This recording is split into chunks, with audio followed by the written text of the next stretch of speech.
Good evening, everybody. My name is Walt, and this is Wargate, Shattered Sea, Forgotten Ruin, role-playing game, actual play. And tonight we have tons of our longtime favorites back to play our game. We have Chaos Actual, Nick Cole. I'm here. And this is a picture I saw of a dog today. Driving a car. That was awesome. Totally made my day. I was like, are we actually back? Are we actually doing this? Does anybody care? Did anyone miss us? We got Leo Vicarius, who was emailing me earlier today saying he needed to get his forgotten fix. All right. Well, prepare to be underwhelmed. Right on. Speaking of under the whelm, we have Wilbur Aloysius Kuchenmeyer being played by Mike Rothman. Howdy. Howdy. Bren, I'm not fuzzy. I'm your brother. Villanueva being played by Sparky. Are you eating a caterpillar? Maybe later. Filling out with more rounded facial hair, we have J-Mac. How's it going? And attending to the needs of the cutest puppy ever, who just happens to occupy his dice roller, we have Richardson being played by Jesse. Hello. What is the name of the puppy, or can we let the chat name it? Just Bentley. Bentley. Where'd Bentley go? The puppy's name will be Puppy McPuppyface. Oh, that is like the cutest ever. God. I like it when it attacks Jesse's beard. That's the best part. Right on. Leo was saying he needed to see the puppy. Hopefully you got your puppy fix. And last time when we left our intrepid heroes, Chaos Actual was celebrating the conquering of Deathbreak Island, and thus was unavailable for comment. However, four stalwart heroes in the name of Booger, Bren, Crowley, and Richardson made their way through to the Shattered Sea for a meeting with somebody from the Sovereign City. Promises of piracy and privateering were brokered until black-clad, machine gun-wearing, sorceress-using men stormed the island to try and take the ambassador. It all almost went to hell in a handbasket until you guys decided to chase down the bad guys trying to escape, which led to a second harpy fight for our daggers over the Shattered Sea, ending in a strange meeting with a potential enemy who has also made promises of privateering and piracy. We find ourselves back at Deathbreak Island, and one of the things that you got from your encounters last week, all the way back, J-Mac was being transported in the Osprey and having weird visions because of certain inoculants he might have been exposed to. Those visions were barely making sense. Something about a volcano, undead fire giants rising. There was all sorts of babbling going on. And all he really wanted was the menu to the shawarma place on the next island. You guys managed to get back to Deathbreak Island when a certain plate, metallic silver plate, starts shimmering. Yes, almost like the chunky bar in Mike's hands. A certain metallic silver plate starts shimmering in the pocket of Bren Villanueva. Did you get your chunky bars? I did. Do they taste like chunkies used to taste? Yeah, actually. It's got a case of them. I'm shocked. Yes, they are. Leo Vicarius is saying, I can't wait for enchanted machine guns that alternate between fire, ice, and poison rounds. Give us time. How many positions on that trigger group? The answer is yes. Yes. Okay. Bren, do you take this piece of equipment out in full view of everybody? Yes. Whoa, hey. I whip it out. So Bren takes out a silver ingot while you guys are kind of chilling on the beach. The Rangers are hard at work building fortifications. And you guys are kind of chilling, sampling super whiskey, talking about potential adventures with Black Tabitha's. And he pulls out this silver ingot about the size of a large cell phone. The surface shimmers and then rises, turning into a woman's face. If you've ever seen the Superman movie from a couple of years ago, where the rippling metal kind of deal, that's kind of what it looks like. The woman says, "My name is Agent Alpha, and I am looking for Bren, the commander of Deathbreak Island." You are speaking to you are speaking to he. She says, "I have some information from a mutual friend." Oh, really? The shimmering metal actually expands and turns into what appears to be a type of map. It rises off the thing, kind of suspended by a single strand of metal, almost like when like a 3D printer prints out something. It's got those like little wisps of strands of plastic. She says, right now we have you, and it becomes like this huge image of the overall shattered sea. And she says, right now we have you as here. And she points out this little island right where it's floating. She says, down here in the south, in the swamps, there is an old temple that once had dominion over the realms of men. She says, we need you to go down there, and just off the temple complex are some broken ruins. Seek those ruins and find the 2 soul stones. These 2 stones will be the key for protecting the forge going forward. Well, thank you for this information. We will act on it as quickly as we can. Is there anything else that you or our friend requires? She says no, and per your agreement, we will be dispensing a fuel run to you very shortly. Cha-ching. And then you just see the kind of the metal sink back down and splash into itself, and it becomes a firm silvery ingot right away. So what do you guys do? I'm going to pocket it and find Captain Powers to explain our recent encounter with Trago. And we have treasures. And we have treasures. You do have treasures. Yes, and I have a gift for Captain Powers. Wherever I find him, I pull out the gold trade bar and says, I have a gift. What is this? Gold. How much will it buy in super whiskey? Quite a bit. I don't know. It's from Trago. Who's Trago? Do you remember the deep state guy who had orcs with the really good hair? Yes, I think I did not like him. You did not like him at all. Yeah, no, we didn't. We've cut our deal with him. I had promised to murder him inwardly. Well, we and shot his outwardly a couple times too. We killed one of his orcs with the good hair, but we also shot down his Black Hawk. Yes. In exchange for saving him, he offered us a deal to become privateers on his behalf. See, we took this deal knowing you weren't there, right?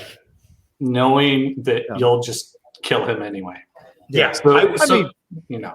I'm not upset by this in any way, shape, or form because it doesn't contradict with my plans in any way, shape, or form because I have no plans. And I'm just chaos. And the interesting thing, Captain, he has a whole island, and they have fuel for Osprey, and they have orcs that are armed quite well. I almost think they have a forge of their own. Personally. Well, I trust you as my trusty lieutenant. So I guess I am the lieutenant now. I trust your wisdom. Yes, you're in charge while God I'm help us. drinking. No. And he also provided us with magic amulets, a shield, Yes. and a sword that I'm keeping for myself. I don't know what it does. All right. Well, I think that you should always try to do the job that you want, and you're doing it. Good. We can always kill him later. And then he looks at Crowley and he goes, "You could use a little of that." No argument. I was busy making out with beholders. Yeah. He's a little Keep obsessed an with eye dead out. things. Yeah, keep an eye out. on Beholders Crowley. or beholders? Beholders. Beholders. Oh, He okay. got Because all- I would rather make out with a bee holder. Like I could see like a cute girl and she holds bees. And she's like, wilt thou make out with me, fine captain who loves super whiskey? No, no, Nope, it was that the other wasn't one. it. Yeah. Yeah. Speaking of Black Tabitha, what's our relationship? You have been visiting the mainland over at Turtle Bay quite a bit. No wonder I think I'm commander. She has been playing hard to get, but every once in a while, Donkey needs the carrot. So She's allowing me to throw her a bone. Yeah, in fact, I had one of these amulets to Rock Power. It's like, maybe this could be a gift to your lady friend. So to sum up, like I'm doing this for our audience. Like we currently control an island and a forge. correct. We have one osprey, and we have one pirate ship. Correct. And we have us, and we have how many rangers? Just about 60. And what is our current mission from the rangers? They're currently fortifying the island. That was their big thing. And while you were playing on Turtle Bay and, trying to get your carrot versus the stick, the Rangers have sent an envoy north to the Rangers of the Broken Teeth to kind of do like a sit down commander's intent kind of deal. Yeah. He Like, was what do you using want his us to next? And in the absence of clear and concise and competent leadership, I suggest we run amok and do your plan. Until there's any adult supervision, let's have fun. Right. Yeah. 67 Indian just dropping some love in the chat with some subscriptions. Thanks, man. Appreciate it. I essentially articulated to Captain Powers that I don't trust Trago, but I think we can get in good with him and then betray him and milk him for all sorts of things. He sent a case of beer with us. Yeah. Well, I'm down with that. If this channel ever gets big enough and we do a meetup in Vegas, we should all we should film a show in the parking lot of a 7-Eleven and have Slurpees. Yes. Because that's what you would do in Vegas. Yeah, I mean that's what you would do as a gamer. Like when you're a little grommet and used to play games, then like 11:30 at night you needed sugar, you went and got a Slurpee in a parking lot. A dangerous 7-Eleven wasn't as dangerous back then. Now, No. now, we can go to a gun range that has some Class 3 weaponry that we can play with. Battlefield Yeah. Las Vegas. Yeah. They have those there. Mm-hmm. Yeah, I don't think they would let Crowley back into Hawaii. Having never touched a gun. They would have like gun sniffing dogs all over his fingers. We still have quarantine. Oof. Yeah. No bueno. They're like, since they're so close to Australia and New Zealand, it's like halfway to the policies there. I just want to ask, not to get too personal, you are from my neck of the woods, and you realize how free Orange County is. It's hillbilly free. Compared to LA, yeah, or Hawaii. Well, we were talking about actually Hawaii is pretty good too. Yeah. But Hawaii's not very as free. It's very progressive, but the Hawaiians are very I made this comparison before where it was like they're both very progressive. They both have the same problems because they're very progressive. But if you tell Californians oh, the government has your back, Californians are most liberal Californians are oh yeah, they have our back. We'll do this. We'll do whatever. We'll give our freedoms away. If you tell Hawaiians the government has your back, they laugh in your face because that's more, the history. that's more like Orange County. Yeah. Yeah, like, so why are you in Hawaii if you're from Orange County? My mom's out here too. But I thought you just wanted to live the life of beach bum. no. Well, my grandparents lived out here when my dad was born. So like, You could be driving around Orange County in a giant monster truck with a Trump flag. Come on. well, but I'm from Newport, so it's not monster truck. It's like more Mercedes. Well, I would differ. You haven't been there in a while, but Newport is like MAGA central right now. Like, people take their trucks down to the peninsula just to drive around with giant flags. My parents went to the Trump thing they had on Lido, like a couple. Yeah, at Palmer's house. Yeah. All right, moving on. Sorry if we offended you. No. Not to get political. I just want to know why you're in Hawaii and why you always look so perpetually happy. So you guys decide to do what exactly? Because now you have the potential to run amok, and you have this deal from Trago sending you guys south. We never did get. I guess our new toys identified. We got some of our old toys. Yeah, you got your old toys identified, but you would have to go back there and pay to play. No. Whoa. And Agent Alpha. Now wait a minute. Now, Walt, to be fair, I was going to ask about what those things done when they were delivered, but we ran out of time last week. So, can you spot? Can I spot you? Mm-hmm. No. Yeah, I'll get you next week. If they're going to be like coffee that shows up at Walt's house, or like a pizza, or like what's going to show up at Walt's house that makes this happen? I mean, if it's two guys named Tony who said we got to talk, that's. I'll send you some chunkies. If it's two strippers who spell Tony with an I, that's a different story. Yes, that would get me shot. Well, I can use. Well, I'll just stab some Richardson with the sword, and we'll find out what it does. That would not be good because then he'd still be stabbed. Although he's got probably some new tricks that would surprise you if that happened. So, what do you guys decide to do? Do you decide to do some privateering on behalf of one kingdom or another? Go toward the south? Do your own thing? And what we were like, the temple that Agent Alpha said, she said, go check that out. Yeah, she was saying that there are 2 soul stones there that would greatly protect your forges, and she used those words specifically. Forges. Well, that would seem something that I would suggest to everybody would probably be important. Agreed. But we could fuck shit up on the way there. Absolutely. Do I still have my pet leg? Yes. Okay. Have you attached it to the rest of the meat puzzle yet? No, he's just traveling with me. Calluses. Yeah, so Nick, Crowley actually severed a man's leg last time and then used his powers to animate it.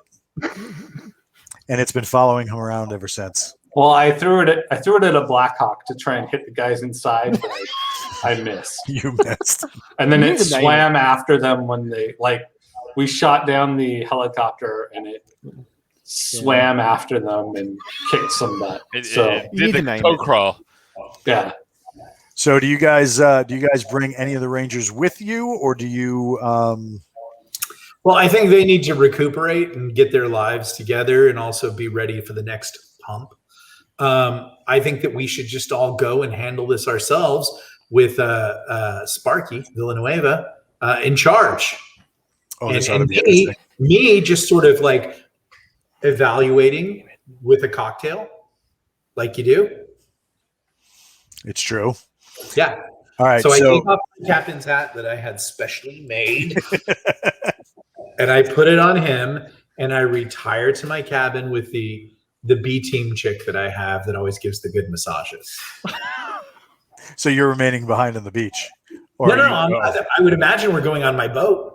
You can either go on the cockatrice head. You can either go on the boat or you can go on the Osprey. Well, we should go on the boat and save our fuel. It's just a trip. It's a boat. Gotcha. It's got a cockatrice head. And we can party the whole way because I brought beer. As the captain, you'll find that there's not much partying. As the emeritus captain, much party. Yes, much partying. All right, so you guys board the Cyclops whore. Yes. All right, so let me get back to, I believe it's this one. What was JR's wife's name in Jim's game? Oh, Dolores. Dolores. Oh yes, Dolores and I retired the captain's cabin. You haven't earned that yet. I'll be taking this. All right, so you guys are right here. You're at this big oblong island right here, and they want you to sail into this bay. Can do. All right. So do you sail straight this way, or do you go inland around the straits? Captain Bren, probationary Captain Bren. I can't wait till the demotions start. Yeah. Wow, I guess I'm gonna be the new Big Benny. Let's hit the inland route, cause why not? Inland route. Yeah. Gotcha. All right. So you're gonna come down this way, and then cut What's in. the worst that could happen? It's only a couple screw ups to Fuzzy Land. All right.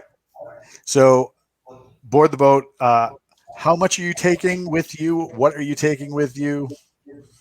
I am taking 2 jugs of super whiskey and a backup 4 jugs of super whiskey. And the stuff that's on me. Are you arming the boat with like cannons, enough shot to get you back and forth, extra sails? I would assume so, since I'm the captain now. I make sure I have enough bottles of my napalm. Yeah. How many are you bringing? How much napalm are you bringing? Oh, as much as my pack will allow me. So Gotcha. I think that's normally at least 5. Gotcha. I'm bringing my normal stuff, and I'm also going to be bringing my 416 knockoff carbine and my 1911. I mean, like, have pistols all over. Get a What's the sombrero. status on Matt Damon? Almost completely healed, but he's Okay. got some time to go. He needs a leg. No. Oh, and my sword. I don't know what it does. The new sword? Yeah. Gotcha. All right, so you guys hop onto the Cyclops whore and hit the Savage Seas. Your first night out is very, very uneventful. For some of us. Second night. Mhm. Yeah. Why is the boat leaning? Was he using the carrot or the stick? Yep. The first mate on the next during about midway through the next day says his man in the nest is detecting some strange weather off in the distance, and that you guys should seek an alternate route away from the inland sea. But that's just what he's saying. Why? You are the commander. Why? The captain calls out from his room as he hears this bark down from the coast rush. He's like, "Don't ruin my ship!" And then you hear like a bottle roll on the floor. And then I think to myself, it's funny how it's his ship when it comes to actually getting broken. So the first mate comes up and he says, "Captain, can we at least have some direction, one way or the other? Stay the inland course or continue into the outer sea where it could potentially be safer?" Let's try and steer clear of the storm. He says, "This is a good thing." No guts, no air metal. That's the wise thing. Yeah. I've been demoted. All right, so you guys sail back around the larger island. So he's, rather than bringing you inside this area here, kind of like this gulf in here, he brings you out this way and circling around. He says once you guys are clear of whatever this weather is, he can bring you back inland over here, but he doesn't want to risk going inside here. And as it was even discussed, the sailors that are with him are like making religious observances in the air with their hands, That's like not a good crossing sign. themselves and stuff like that. Like they do not want to go near that landmass. Yeah, we may want to steer clear of that and stay on objective. All right. About the third day, things once again are kind of quiet. Around dusk, though, you get the pow pow pow pow pow pow pow pow like on your door, like Captain, we need to talk. Me? Oh no, he's looking for the other sub guy. captain. Yeah, He probably knocked on my door first. and was like, No, I figured that banging was from your door. I didn't even hear the bang. Wow, because I of the get bang. my own captain. I have created my station in my life. You have the captain's hat and the faux parrot that comes with it. just don't shoot faux the parrot. Oh yeah, I'm keeping a stuffed parrot on my shoulder now because why not? We can have Crowley resurrected or do something. Yeah. If we could kill a parrot, that would be great. Hey Walt, can I have undead parrot? yes, just not now because we have a subscription bomb from Leo Vicarius. Nice. He just gave out 10 subs in the chat. Thanks, man. That's awesome. This satiates, this inflames single white Medusa's bloodlust to slay Karens. Yes. All right. So you guys. Oh, go ahead. I answer the door and I'm very irritated. He says, I Captain, don't know how to become captain. Captain, Commander, Lieutenant. What do I call you? I don't know. He says, I guess I'm the captain now. Call me captain. yes, Captain. Now, he says, we must. We Out have with a, it, man. we have a visitor. On the boat? Is it a monstrosity or is it a human? Yes. Damn. I pull my gun belt down and step out. Take me to our visitor. All right. So the crew that's working the deck are kind of standing back toward the. You got the rigging house underneath underneath where the wheel is that leads into the lower decks. And you come out of there, and like the whole crew is kind of like semicircled away, and standing on the prow of the boat, kind of holding onto the like the big pointed mast that comes out the front, is what looks like a man in scaled armor. He's not wearing boots, but he's wearing like armored shin guards. But his feet have giant talons instead of feet, and those are gripping that mast. And he's got what looks like large hawk wings on his back. Great. It's the day of the bird people. Wonderful. I step forward. Male harpy? And address him. I am the captain of the Cyclops Whore. A male harpy is instantly known as a harpo. Like you do. What do you say to him? You there. I am the captain of the Cyclops Whore. He turns and walks up to you, and as he does, you realize how tall this guy is. He's at least as tall as Lamb. Who's like 7 feet or 8 feet? Or... Yeah, 7 or 8 feet. He comes like up 5'9", and like he's got like bird eyes instead of like people eyes, so they're all oblong and weird. And he comes up. He's got very pointed nose, mouth kind of pointed and ellipsed, and he comes up and he says, or not says, but he just goes. So he's like making a squawking thing with his hand, and he keeps going like this. Like, I don't speak this bird shit language. Do you say that? I'm eyeballing his wings. What's that? You're eyeballing his wings? Oh no! Nothing. Later. No, go ahead. As you keep speaking, he says, bird language. Better. He goes, better, much better. Do you understand the words coming out of my mouth? And he repeats it again. And he's like, better, much better. And then he like points to you, and he goes, my God, this is the parrot I've always wanted. He wants you to talk more so he can learn your language. Yeah. Welcome to the Cyclops Whore. I am the mustached captain. He says, "Speak more, whore." Do you want me to speak of whores? Oh, you want the other captain? Yeah. Rock Powers speaks that language. Do you want to speak to Captain Powers? Or We, the people of the United States, in order to form a more perfect union, establish right? justice, Yeah. ensure domestic tranquility, provide for the common defense. Do you start I'm saying gonna that out roll. loud? Yeah.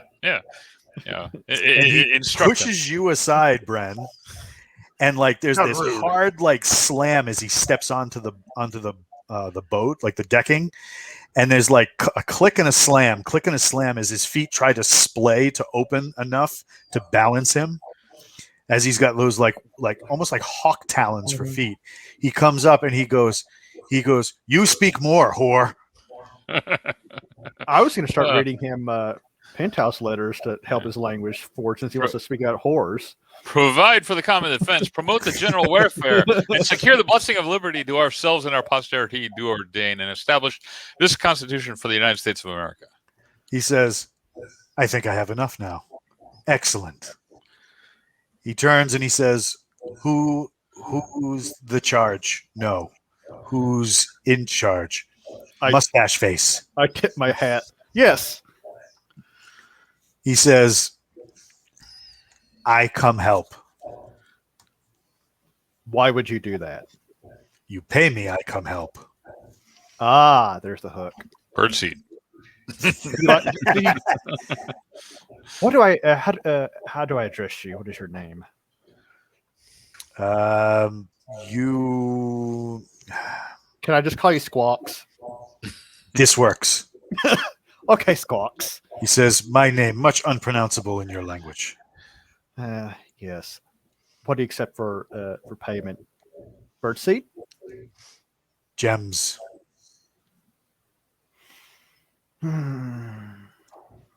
The captain walks out on deck. He goes to the side of the boat. He passes the tall vulture thing and he goes, "Birdman." He throws up and then goes back to his cabin. He says, "That man's in charge." Only when he's halfway sober. Only when he said- wants to be. Understand. Where you go? We are going. And I gesture towards the island we are sailing towards. He says, "What you need know." He goes, "You ask question, I give you answer, you pay me gems." Question is, what kind of gems do we have? Do we have gems on hand? We have gold on hand. I know that much. I thought we got that thing of gems from that chest. That is Mhm. true. Did you bring it though? I think Richardson had it. Yeah, it's still in Yeah. my stuff. Can you tell us what kind of opposition or natives we may face on the island ahead? He says, "Pitch or blood?" Pitch or blood? Or oil? Right. And I hold up one of my napalm flasks. Oil. And he walks over and he says, "I take, please." And then the boat burns down. All right, I hand him one. So he takes his finger and takes out like the corking in the wick. He takes his finger and he starts dipping and tracing. And then he clicks his finger on the deck, and there's a spark, and the flames light up and dance into a shape, and the shape looks like probably something equal to his size, based on like the size of what it's proportioned to and how he's drawing it, and probably if you had taken a dinosaur and made it man-like. So a velociraptor. He says, "I like this word." And he hands you back the oil. All I'm resemble hearing it. is tail. What can you tell us about the temple on the island? That place, do not go. No, that's where we're going. We're on a mission from God. That place, do not go. We Ancient times, old magic there. Ooh. Well, we're still going. We'll pay you. He says ghost wizards, very bad. J-Mac likes those. Yeah, I was about to say, I like ghosts. Bad is kind of what we deal with. So, But first, you must get through those. And you see, like the end of the flaming spell that he was using starting to die down, depicting the lizard man. But he goes, yes, much of these first to go, and then no good. do they have settled? Comes out because he smells that his boat is on fire, and he immediately grabs like canvas and sand and puts the fire out. And then he looks around at everybody with utter disgust. Then he spots the gouges that Birdman has left in his deck. And he immediately takes two of the most slovenly, and he's like, scrub those out. He's like, you're gouging my deck, Birdman. What do you think you're doing? He says, He's gouging the deck, Glenn. The deck. He says, I help. I was in the Air Force. Not so much with the gouged deck. What are you doing here? He goes, I help. You pay me gems. I'm back here doing this. Did you agree to this contract? Do you have gems? It's coming out of your pay. Of course. I don't have. Fuzzies in your future. Whoa. I get Do you paid. offer some kind of subscription plan for your services? Or, what exactly are you selling here? He You're says, not sure. he We don't says, sell crazy here. I see you sail. Club harder, you two. Get the gouges out of the deck. Yes, I'm scrubbing. Oh God. He says, I see you sail. I land. I ask, you need help? You need help. I get gems. I do need help. And you can scout from the air. That's what you can do. You're some sort of little bird air recon. Is that what you're saying? Because that could be very valuable. As you're looking up at him, yes. He says, I can do. Pay me gems. Perfect. How many gems do you want, say, for 3 days? 3 gems, 1 per day. We can arrange that. But your new name is Birdman. And if there are any more gouges in my deck, I'm deducting that out of the gems. So walk lighter, click lighter, click lighter. You see his like, get the whip. They're not working hard enough. you see his like toes curl in, so like he's only walking on his knuckles rather than his full feet. I like the way that you adapt. See, don't let people push you around when you're in charge. Don't take shit from anybody. When you're in charge, be in charge. I just stand there with my head down. And then he goes back to the cab and he slams it. And Dolores cackles. Oh, you brought Dolores on the boat? What am I, a savage? Of course I take a concubine, don't you? How do you adventure? Oh my God. The chat is going nuts. So, all right. So you guys, what do you call it? You guys start, rigging in order to start operating close to the land. He agrees to do some aerial recon for you. So after a few hours, he comes back, and there's this huge buffering of like wind as he lightly comes down on the boat versus how he came down the last time. And then he comes up. Don't stress the deck.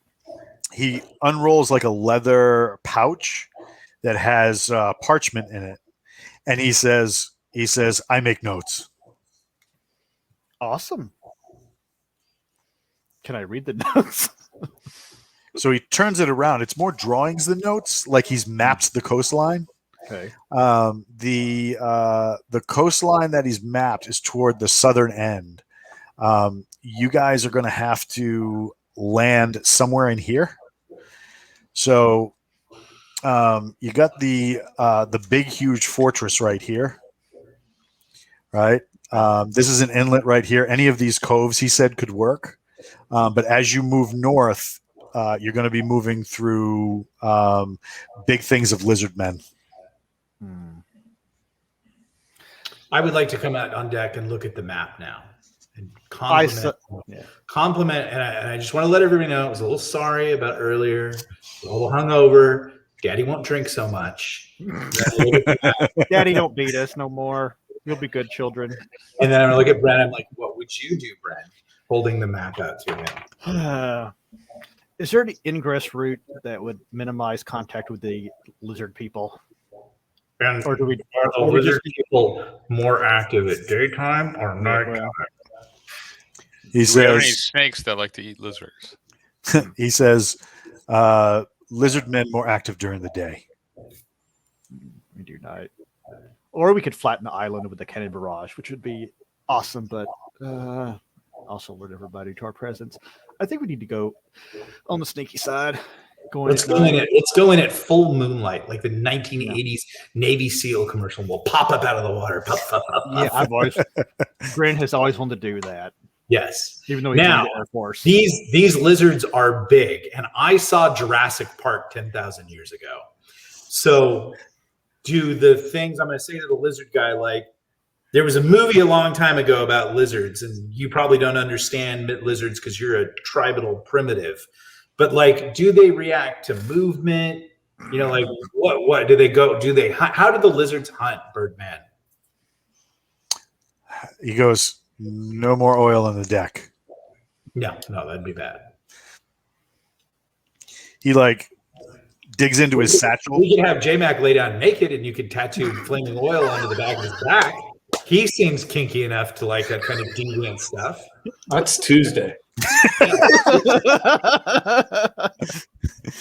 He says, so he's digging around in the satchel that he wears, and then he comes out with what looks like an old school tablet. Okay. And he hands it over to you. It looks like it's been very well cared for, except for a few scratches, but he doesn't look like he wants to like do the operation of the tablet himself. I'll take it. Does it have a Windows logo on it? No, but you power it up and it's a functioning tablet. He like lightly touches it with his pinky, because he's got talons on his fingers equivalent to that on his feet, and he scrolls a little bit and he's being very careful to keep the edge of the claw off the glass. So then he like barely touches one part and it's a video. Whoa. Pornhub 2250. You open the video and invest in a screen protector, Birdo. So he says this one, and he points to the video. You activate the video, and it comes up. Are there any better videos? You know what I mean? Any fun videos? Non-avian, preferably. You'll have to look into that later. So as it, After midnight, you see what look like men in like half armor. They're wearing like armored breastplates and like clothing in and around it, almost like the conquistadors used to do back in the day. Mm-hmm. And one guy comes in the video and he goes, "This device is amazing. Spectacular idea, Birdman." He says, "So on our first day out in the Southern Isles, we've found no evidence of," and as he says that, you see one of the guys get like insta-dragged into the water. He says, "We found no evidence of intelligent life." You see like behind him, the porters and like people who were there to like do surveys and stuff like that start running around. And he goes, No. Keep it on me. Keep it on me. He says, as Jimmy disappears. He says, "We've heard some rumors of native tribes in the area," and you see a guy that looks like he was probably a porter carrying something. Pretty beefy, scrappy looking dude. This lizard man comes up and literally looks like somebody stuck a velociraptor head with those predator tendrils coming out the back, and he dwarfs this guy. This like Portugonian sailor looking dude. Like this thing is massive. It slashes once against his face and you just see teeth and blood fly everywhere. Doesn't bother to slash a second time. He just claws the front of his chest and drags him into the water. Lovely. And the guy in the video goes, and of course, judging by my delightful comrade, you can tell everybody's having a good time. Now, can we send this to the king? Wait, where are you going? No, you can't. And as you see, like the Birdman, who is probably holding the tablet, taking off and taking to the sky. This guy's related to Baghdad Bob. This tribe comes out and just starts eviscerating all the people in the expedition. Delightful. Do they eat them? He says, I do not know. I can hold the pad up. That's one of the worst things I've ever seen. Yeah. I hold the tablet and say, Birdman, where did you find this device? He says, I trade. Who did you trade with? I have knowledge. They had the box. I wanted the box. We trade. Can you take us to this dinosaur head dreadlock thing? Oh, yes. You're going to land right in front of where they live. Great. Perfect. Sweet. Are there any animals on board? Do you guys have animals on board? Probably have like pigs and chickens and stuff. We could animate them. You got a werewolf. Do we have gunpowder? Oh, yeah. Oh, yeah. And cannons. Cannons, balls, shots. Some of you guys are still carrying firearms, too. I got a rifle. I got fire. Can we make an IED? Oh, yeah. Yeah, you guys have the knowledge for that. Let's stuff a couple of pigs full of gunpowder.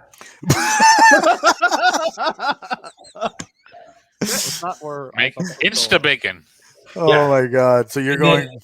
Yeah, and then, like at night we'll sail in, and then Bren will go ashore with the IEDs as the captain, and he'll drop them off on the beach, and then we'll pull back until the next day, and we'll see if we can blow them up, or at least a bunch of them. Well, as the captain, I'm going to show proper leadership and delegate that to Richardson. All right, Richardson, you're going ashore with the big IED. This is a big moment for you. Oink. That was a lot of lead up for that one word, by the way. That was pretty impressive. All right, so you guys dock out into the bay, and then I assume are you just sending Richardson ashore? Well, I mean, I'll go with them. Yeah, we could give him a buddy. We're not completely callous. No. Yeah. And he said he'll be in the protection of the cannons that I will be overseeing as I put on my artillery outfit that I've had made. I'm not feeling safe in this mission. Oh, it's okay. I got it. I'll row you out there. I'll do everything. You just set up the pigs. Well, I'm just worried about the covering fire. Yeah. Oh, no, don't worry. I'm an expert at this. I've recently been studying artillery. We'll make ready all the cannons. I understand there's a bracketing system that will really work effectively. All right. So the main thing is we want to rig these pigs so that when the dinos come out to rip them to shreds, they blow up on them. That sounds like a job for Wilbur. Yeah. I'm just not sure having the cannons on the whiskey bottles counts as studying artillery. Well, it does for me. Okay. Richardson, I'm a special needs learner, and those special needs are alcohol. And Richardson, Crowley, he has nothing to worry about. I will cover you with my spear gun. I mean, it might turn into a small nuclear explosion, but I'm getting down in the way boat thing, and I'm manning an oar, but just on one side. And then the disembodied legs already get the other oar, and it's ready to pull its weight. Gotcha. All right, so you guys row ashore, drop into the surf, drag the boat up, pin it. Bren, you're watching him from the deck of the boat. I'll go up in the crow's nest for a vantage point with my spear gun. You know that spear gun's not going to reach all the way to where they are. You're going to need high caliber, munitions if you want to protect them from the crow's Well, nest. I wasn't sure how far we were actually. The only other thing I have is my carbine I picked up last week, which, well, I won't be able to cover Richardson as well as I'd hoped. I have my carbine. I'm going to have the gunners overload the cannons because we want to go long on our first shot, and I'm not really sure. Like, I don't want to go short because that's where my buddies are. Right. But the long will be better. So I don't know that much about cannons, but let's do that, guys. I should have asked Trago for a sniper rifle. Your first mate says, so it's cool if I pack it in there? Pack it in, I think. He says, we're packing. So they overload the cannons like you ask. I'm like this. I'm doing the Captain Morgan that JR always wanted to do. One leg up. And I'm saying stuff like ready and steady and aim, but I don't know what that means. He's literally just doing this with his hands. He doesn't even have a telescope. No spyglass. Occasionally, I'll be honest, occasionally I glance over to see if Dolores is looking at me admiringly. Actually, wouldn't he be looking for like a whiskey bottle? Looking through the bottom of the whiskey bottle? Yeah, like I don't have a telescope, but I will make do. Yes, Dolores is sitting back on the railing. She's got like a sampling chalice, and every once in a while, when you look back and you're like, she just she does like one of these and just takes a sip. She really is the one that gets me. Everybody else plays hard to get, but Dolores, she gets me. Yep, especially since you stole her from JR. All right, so you guys row ashore, and it's very like it's not a like a gated beach. Lots of overhang, lots of like tangle and stuff like that. So it's very swampy. And I assume you have the pigs with you. Yeah, we're on kind of long. All right. So you start off on this southern edge.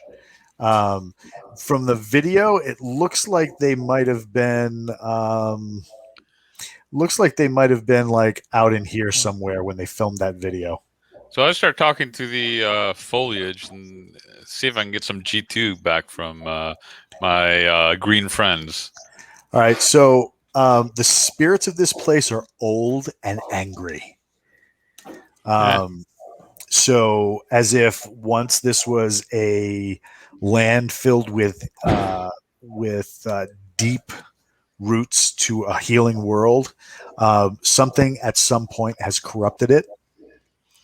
And the earth very much wants to rebel, while whatever spirits in this place want to keep it the way it is.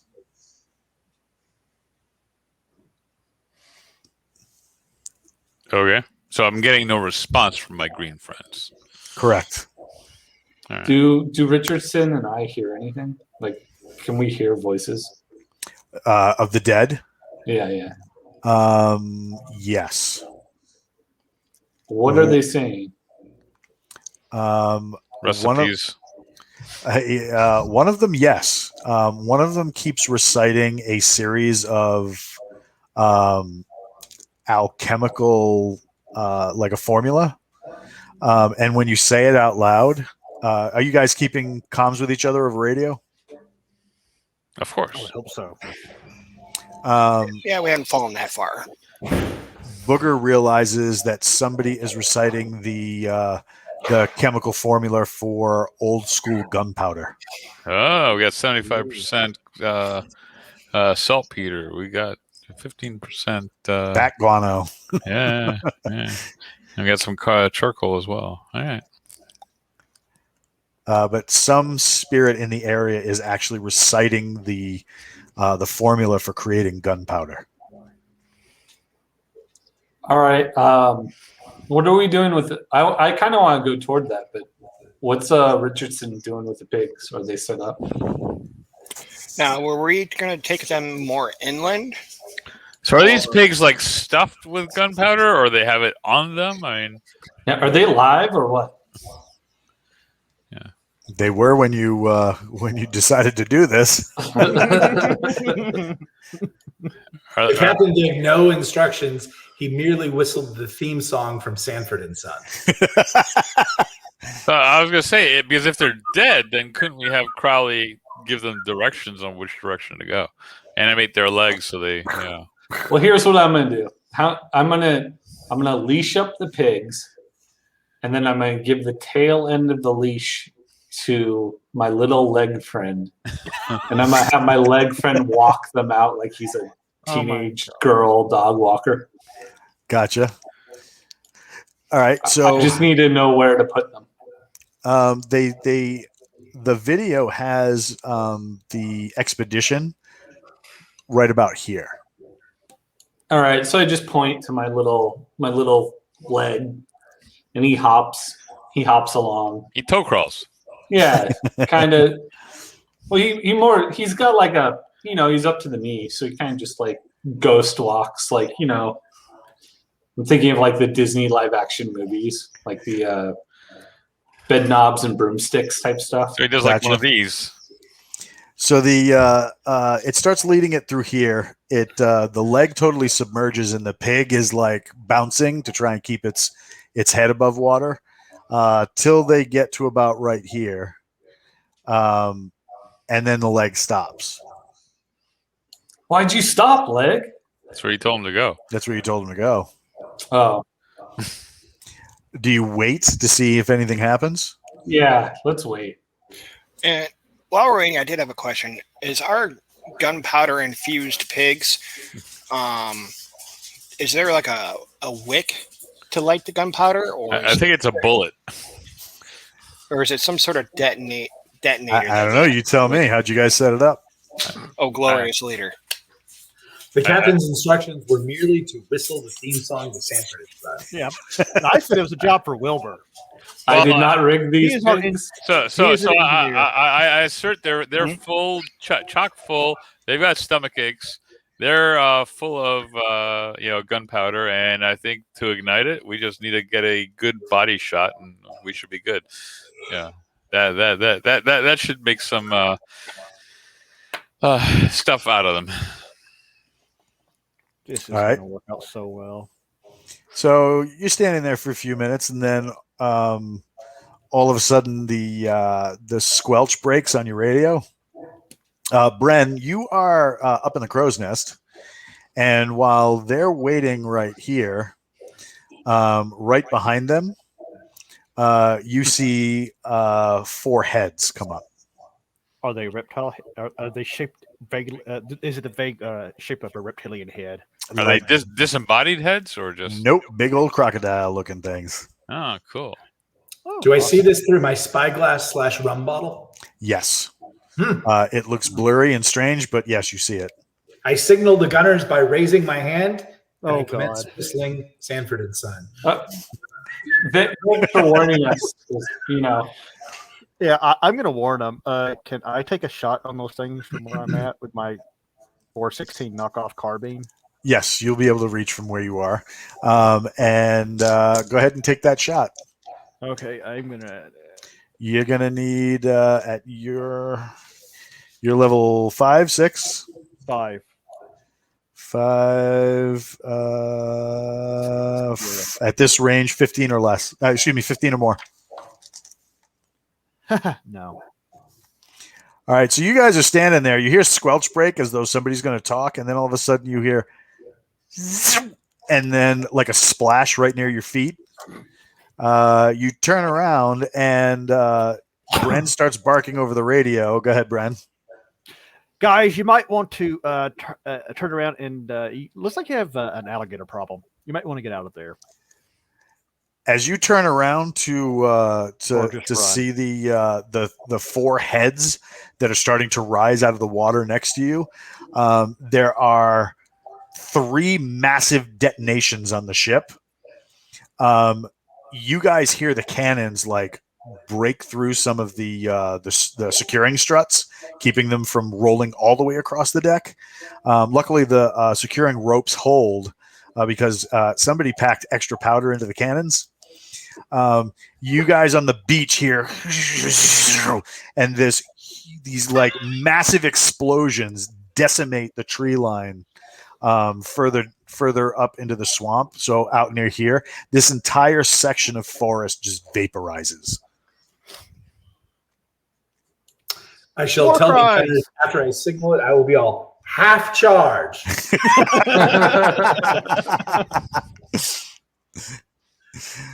You hear, "Aye, Captain, half charge." You hear all the gunners like, "Half charge." You fix that plate. You see somebody like hammering new what do you call it? Retention studs in place. But now you got these 4 heads. They hear the explosion and they duck back into the water. So do Richardson and I see these guys, or are we just fascinated by the forest on fire in front of us? No. You saw them. Okay. The pigs are running back and forth, tethered by the legs that has its toes gripped into the roots to keep them from going anywhere. Good leg. Good boy. So we're supposed to be using these pigs as bait, right? Correct. Okay. Explosive. Yeah, the pigs are the bait.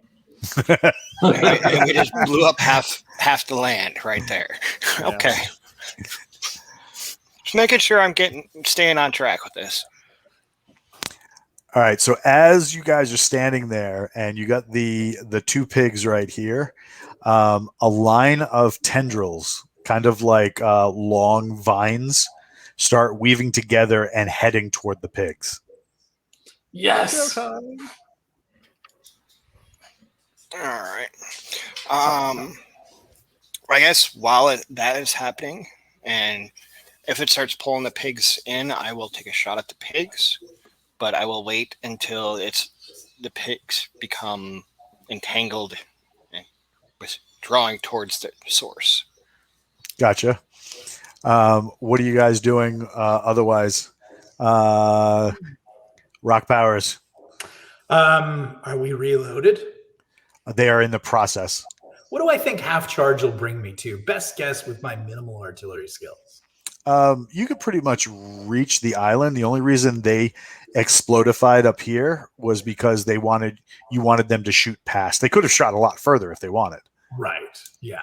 So they can still reach this range or farther with a half charge. It's just you told them to aim past where your comrades were. No, that's good. I congratulate them, and I inhale the gun smoke, and I cast an eye at Dolores. This must be all very dramatic for her. Let's try to shell in front of our companions where those 4 heads were. Do we think we can do that, guys?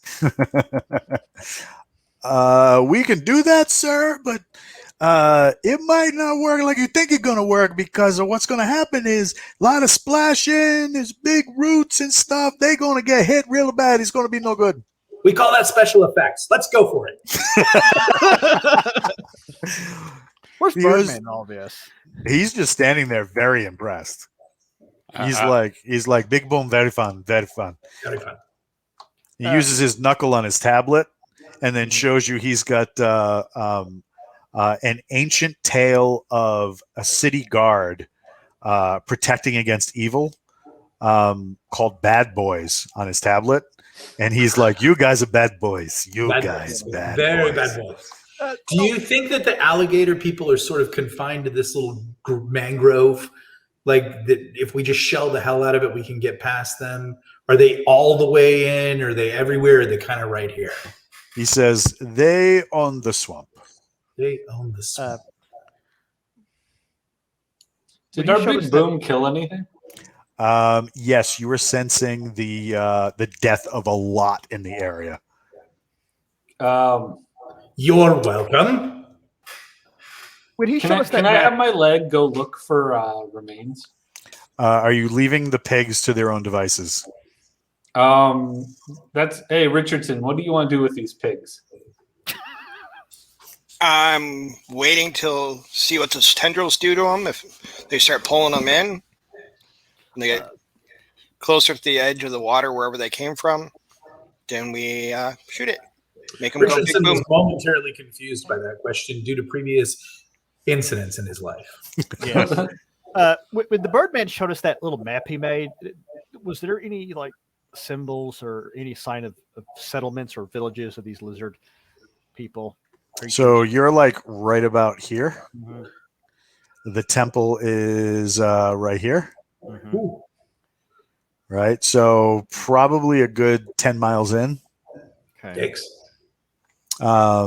So there are these things are like littered all over this area, which is just like a massive swamp. Oh, that's gonna be a lot of gunpowder and shot. Scapadilly.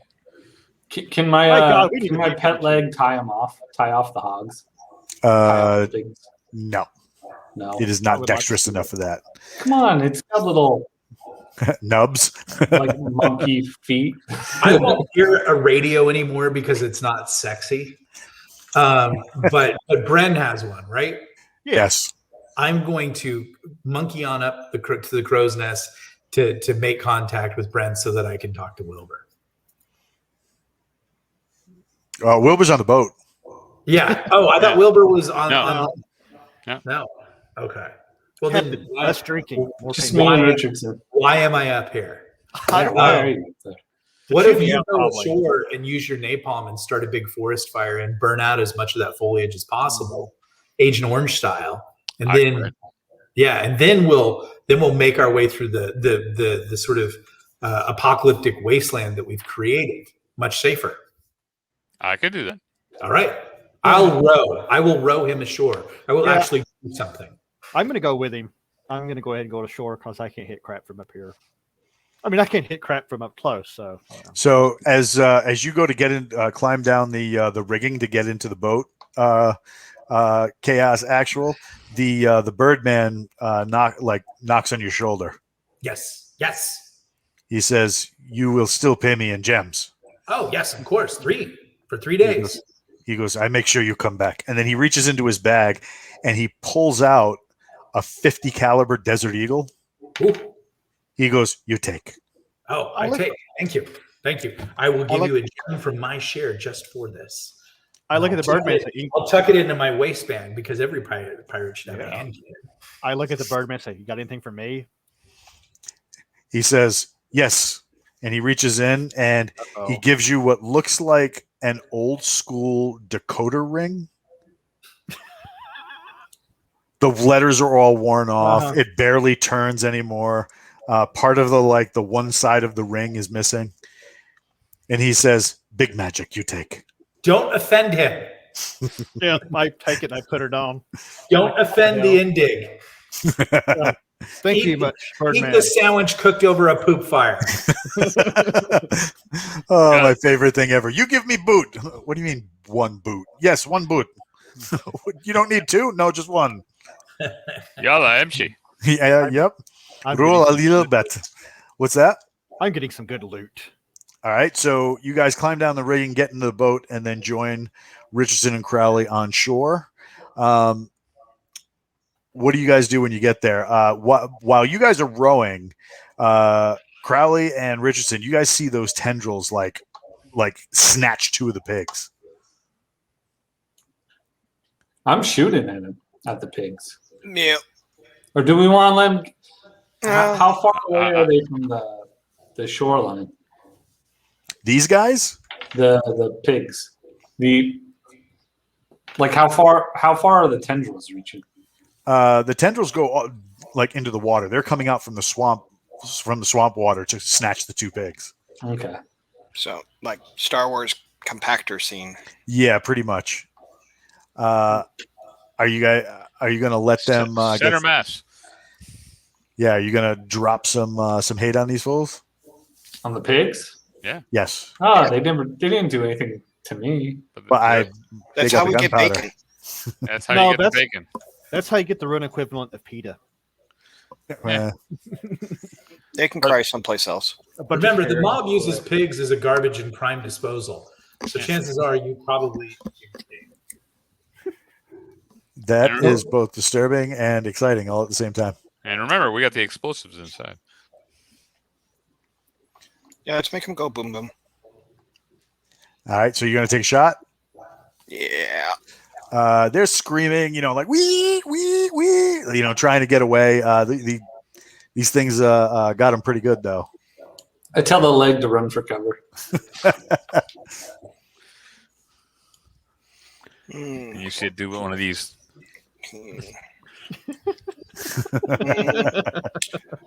I got a adjusted 20. Oh, yeah. Or a dirty 20. A dirty 20. All right, so you guys hit the beach when Big boom goes. Yeah, you see the rifle shot. As the pigs were getting dragged under, Richardson drops a round into one of them. There's probably a 30, 40-foot geyser of water that goes up. Plant matter and broken like tree limbs and stuff like that everywhere.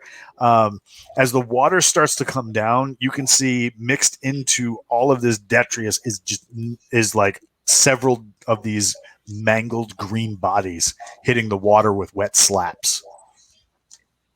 Yummy. You're welcome. And these things all have the like raptor heads with dreadlocks. Pretty much, yeah. Okay, I go running after the nearest corpse. We call that OSP, on-site procurement.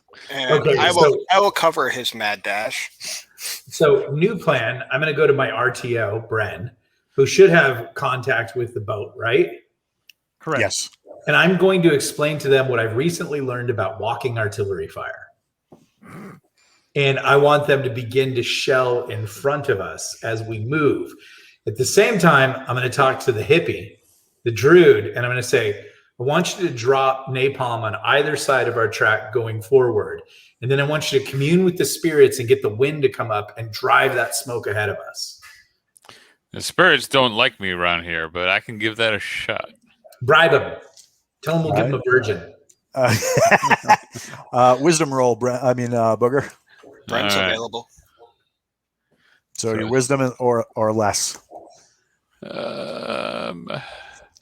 Well, I got a 3. So that is really good. Yeah. All right. So you're calling back. You hear kind of incessant chatter between the gunner and the person holding the radio. And then after like a minute or two, you hear 3 heavy boom, boom, boom.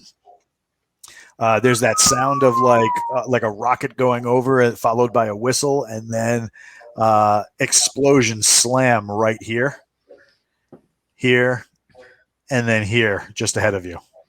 Perfect. I will then get up and move to those positions while signaling the boat, telling them to move it farther out for the next round. All right. So you guys start moving forward. As you light some of this wood on fire, you see Booger come up and actually grab tree limbs and pull all of the moisture from the trees, drying them out in almost an instant. This area becomes completely brown. And then he dispenses the oil, lighting it on fire, bringing up the smoke and locking your plan kind of into position. After about 5-6 minutes, another volley comes in, and just ahead of you, these shots land here.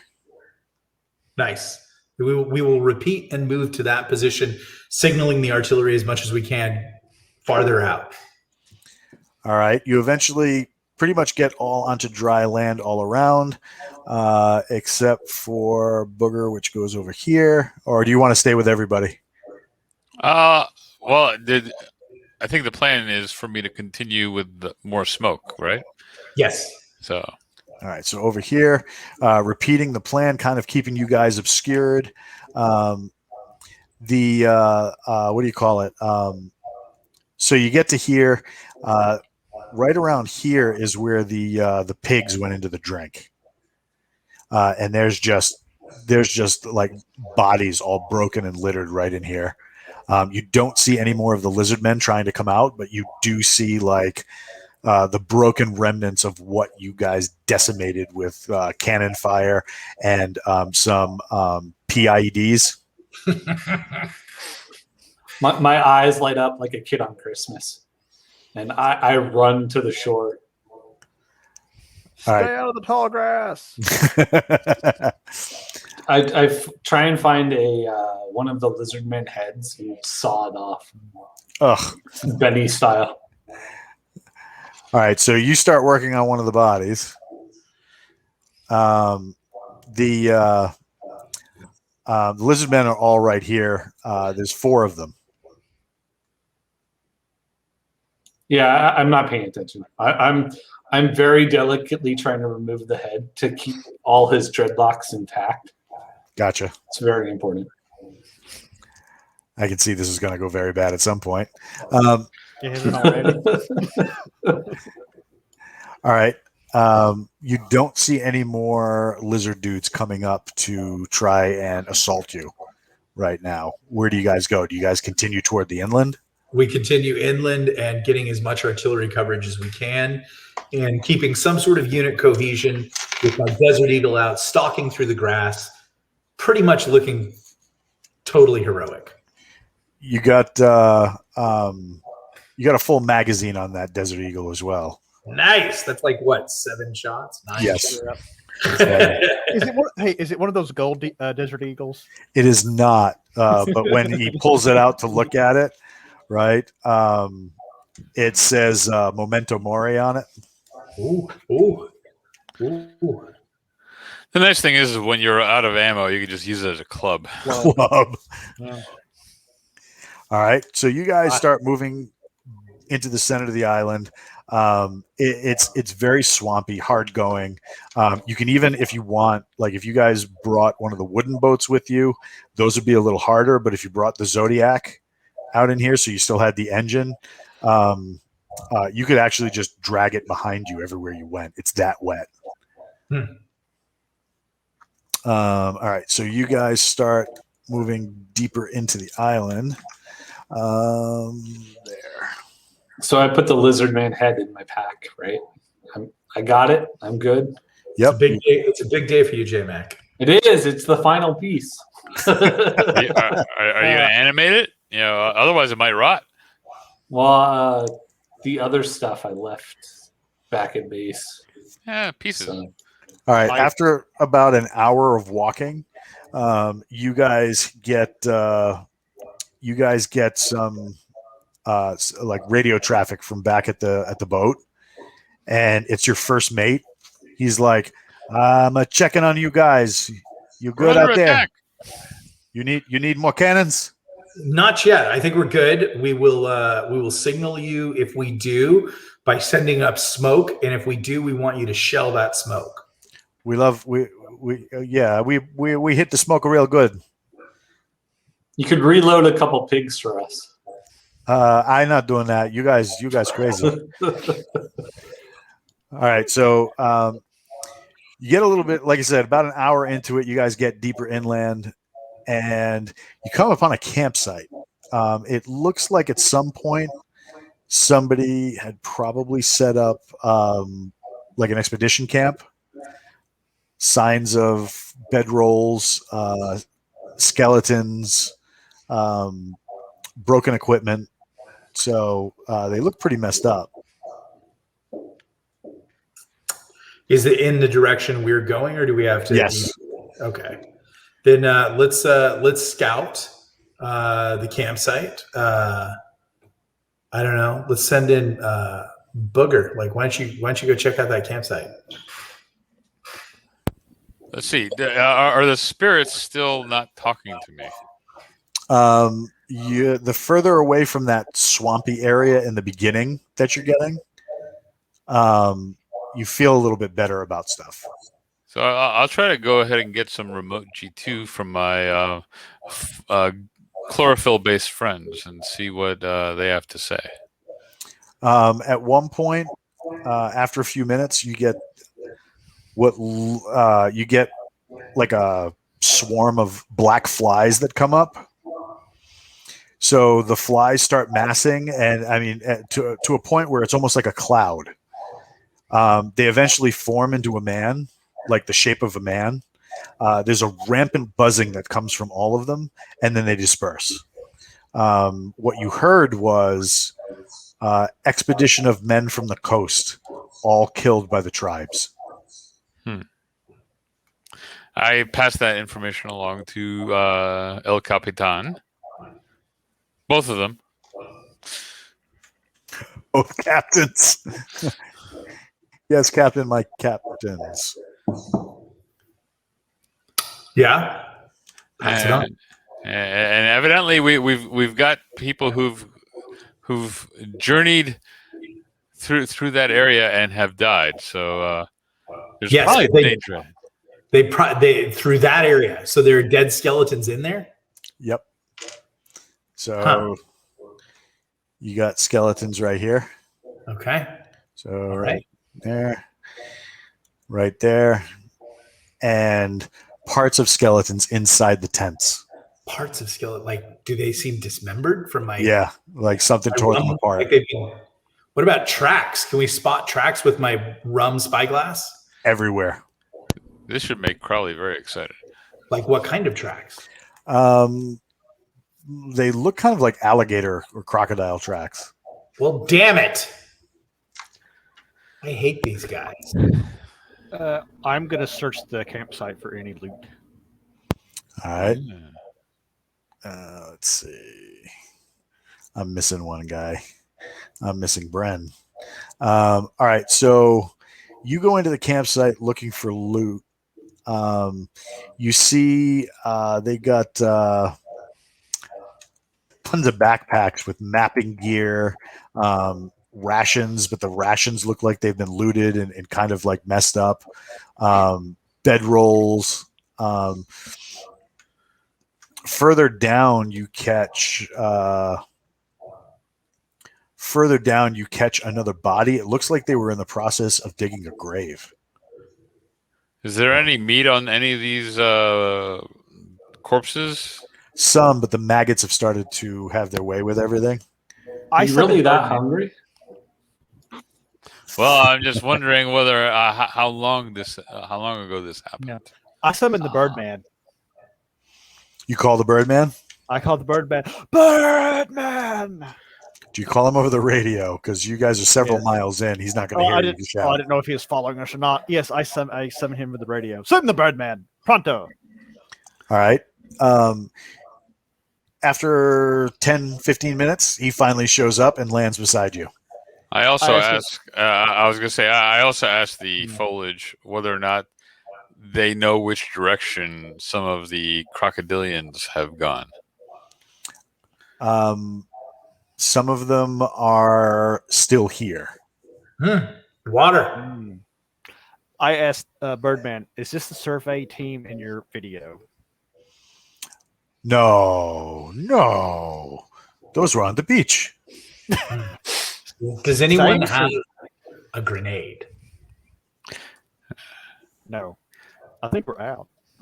We're out of grenades? Benny used them all. You have a forge. You could always make more. Wait. We didn't make grenades. When did we get the forge back? Off camera. A while ago. Oh, didn't we? I didn't get the memo. I would say that we are, if we've been marching for an hour, give us 4 miles. We're still 6 miles away. Roughly. He wasn't exact. So more like a guess. I would say let's keep moving on the objective. Let's not hang around. Sounds good to me. And speaking real quick of objectives, Nick, would you like to talk about Forgotten Ruin? I would love to talk about Forgotten Ruin. Book 4 dropped today. Lay the Hate. I think the last time I already checked, it was number 3 in all of military fantasy fiction. Might be doing a lot better right now. It's already getting some good reviews. People really, really dig it. You can jump in at Forgotten Ruin, the first book, and it's on audio, read by the amazing Christopher Ryan Grant. It's really a really good read. And I think we have a Forgotten Ruin game coming up, don't we, Walt? Yes, based on the very rule set we are using tonight. Yep. And I think there's going to be a pretty cool Kickstarter coming soon. Soon. And there's going to be ammo cans. And I would say, I'm going to say this to everybody, like, oh my gosh, like ammo cans. Like, we did this for Galaxy's Edge and we sold out. And people were like, oh, I wanted an ammo can. And they're awesome. They look like this. Hold on. Here we come. Yeah. With the GE logo. That is badass. It's been what do you call it? Powder coated. Powder coated. So it's really awesome. It's like if you go to the range and you pull this out, I'm not saying chicks are gonna dig you. Chicks are gonna dig you. But they're gonna dig you. Oh my god. You're gonna be like the operator that ever operated with a powder coated can. Most people don't know that. At the highest levels, even beyond Delta, they only use powder coated cans. So I don't know that. So how are we doing? We're doing good. What is the current ranking? Let's see. Number 1 new release in military fantasy. Oh my gosh! So it's a fun book, and look at that guy. He is laying hate with a Mark 48. I am halfway through the book. Mark And 46. it has been much fun so far. Yeah, it's fun, and Absolutely. I think you'll dig it, and I think the game's going to be really awesome. But anyways, the Kickstarter is coming. That's going to support the game, and there's going to be a Forgotten Ruin ammo can in Ranger Tan with a Skull Stacker logo, and it's going to be really cool. So when that drops, get it, because we only do a finite amount. Like because we have to buy them in bulk, and Walt buys them in bulk, and then we have to go to the powder coater, and then they're done, and then that's it. There's no more. So when that happens, I would get that. I already got the, hey, you need to order more ammo cans today. Yeah, Jason and I just talked about that. And he's like, well, I guess I better get Walt to order more ammo cans. I'm like, yeah, if we're gonna do it. I'll cut you a deal on some. Uh-huh. Throw it cheap. Hey, thanks for talking about that. I love Forgotten Ruin, man. It's just, oh god, it's 10 pounds of awesome in a 6-pound bag, and you just can't get enough. Every installment seems to build on the one before it. It's just like, damn. That's the part that makes it really, really fun, is that you and people enjoy it. And like that's why it's like, I'm already jonesing now to write book 5. We've already got the cover up for that. Pre-order. I think people are really going to dig that, because it's really going to get into Ranger culture, which has been sort of the ongoing story for the main character, of like adapting to that, embracing it. And we're really going to find that in book 5. And then as we progress into book 6, we get into the big Lord of the Rings End War style battle with the big bads. And I think it's going to be like, if you've wondered what it would be like to attack Zoran at the Black Gate kinetically with Carl Gustavs and 50 cals and saws and drones and drones and maybe a little bird in the mix, then you're gonna love that book. Oh my god, a little bird with a 134. Yes, yes. With the I think they're called the Hammers of Hell, the miniguns that it runs. Yeah. I think it runs 4 miniguns, right? Yeah. I only saw them with 2. The most I've ever seen is 2. Yeah. Mainly, you don't want to be around those when they go bird. And it's funny too, because like, you know, these small little helicopters only can carry like so much fuel and ammo, and it's like they run in from wherever they are, they F a whole ton of stuff up, and then they got to leave because they only held so much fuel so they could hold more ammo. Yeah, they're like the Sicilian girl I used to date. What I love about Forgotten Ruin, though, as fun as it is, all the violence and mayhem, there are still so many moments in the book that just hit you. Oh, I know. Book 3, right? Oh. The like all throughout that, you're just like, oh man. But yeah, it's kind of funny. Most people don't understand the life, that there are feels in the life of a soldier, because you see all this propaganda about like everybody's tough and everything like that. But like the first feel moment you ever have as a soldier is the first time they ever let you go to the phones to call home. And it's like 11 o'clock at night, and there's got that base orange lighting, and there's all these shadows standing around, and you hear the guy on the phone next to you as the snowflakes begin to fall, and he's calling home to talk to this girl that he's married, who's now living with his parents. And you hear, well, what do you mean she's not home? As this guy has just signed a 4-year enlistment contract. Oh man. Oh, there's feels. Oh, there's feels. How dark is that? How dark That is pretty That bad. is That awesome. is the darkest it's dark awesome, you can though. ever Did dark. Did you get jodied at all? No, I didn't get jodied, and I was not Jody technically. I was Jody to a Navy guy. Technically. But they were like, she told me, she was like, nah, Navy guys are all cool with that. I'm like, really? In the Army, we would kill you.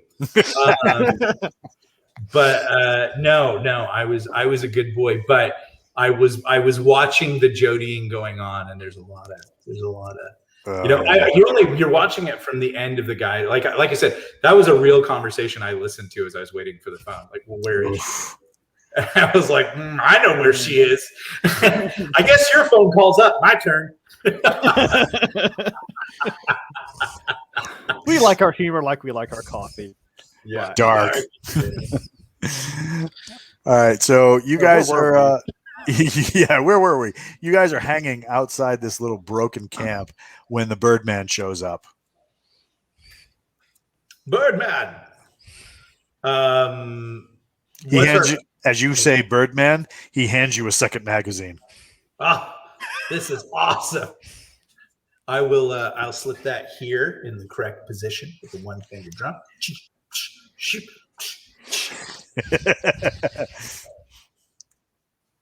What are we looking at forward to get to our objective? More swampland. More swampland. Are the alligators everywhere? He says, big alligator men all over. This is a very bad place. But if we move fast, how do we do? He goes, yeah, just don't stop. I think we should not stop at stuff like this, Captain. I think that this was a no-go for you. Meet your face. All right, let's move. So while you're saying that, Bren was actually searching through all this stuff. Do you continue searching at all, or do you go? Did he find anything?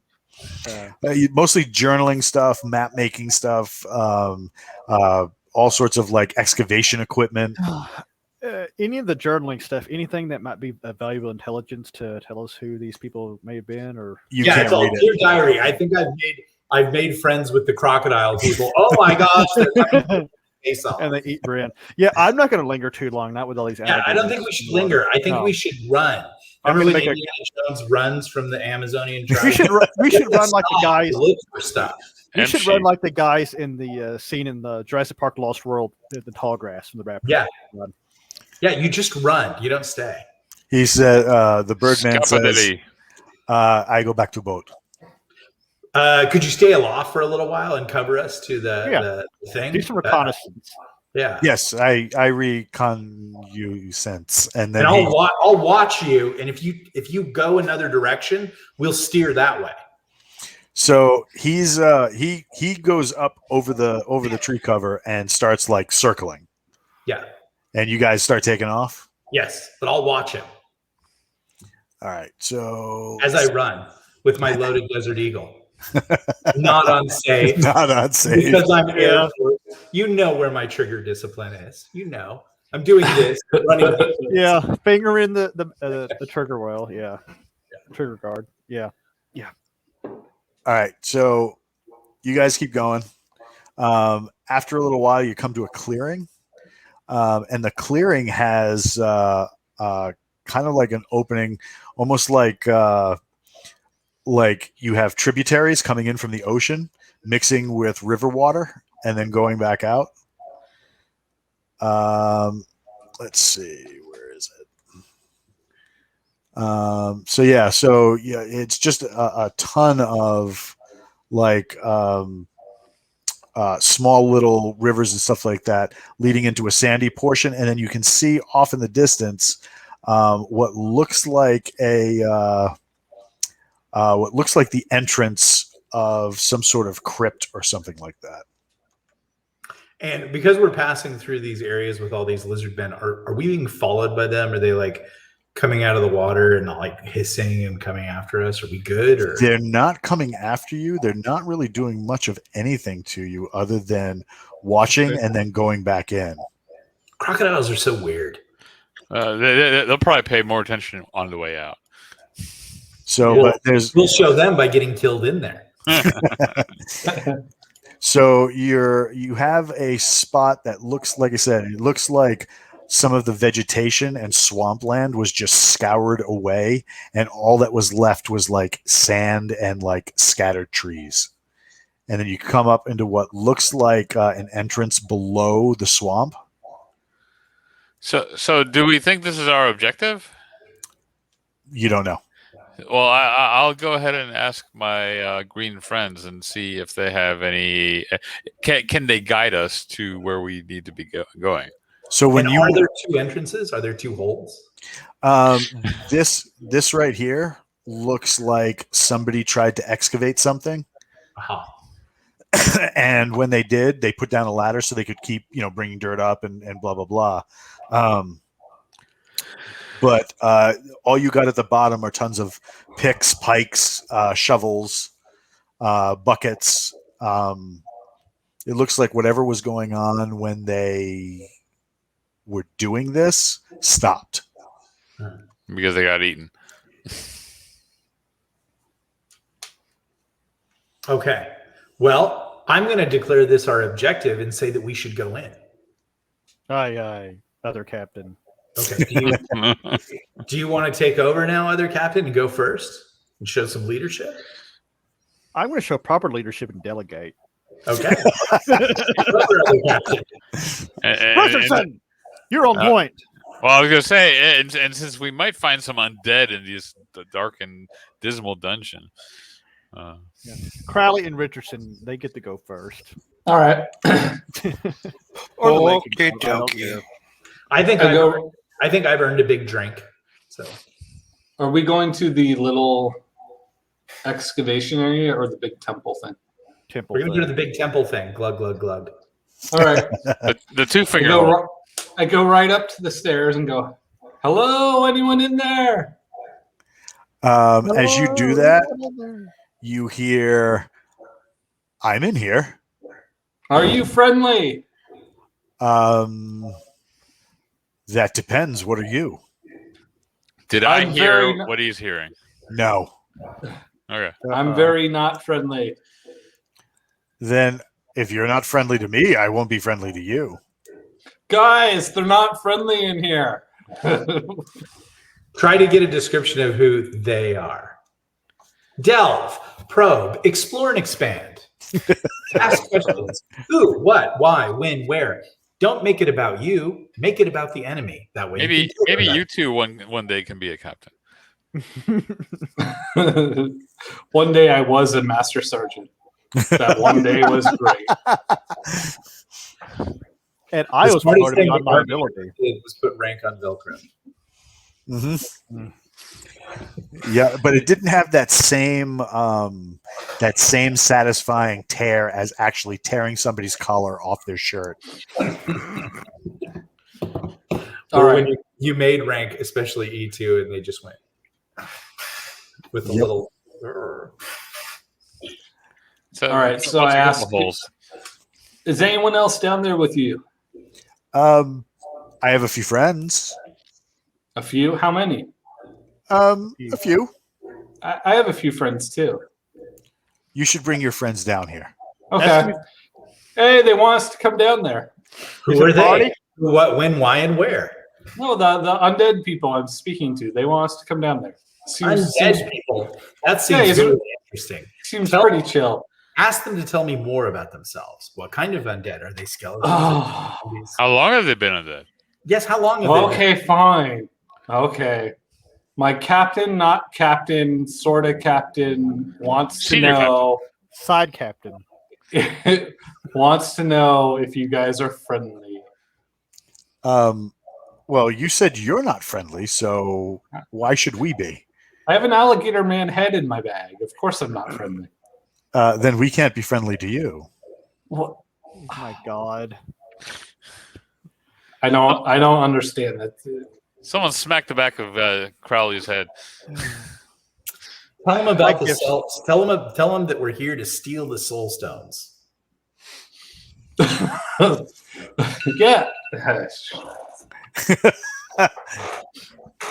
Is that McGarrett calling to tell you about a crime? No, it's just my timer for the chili.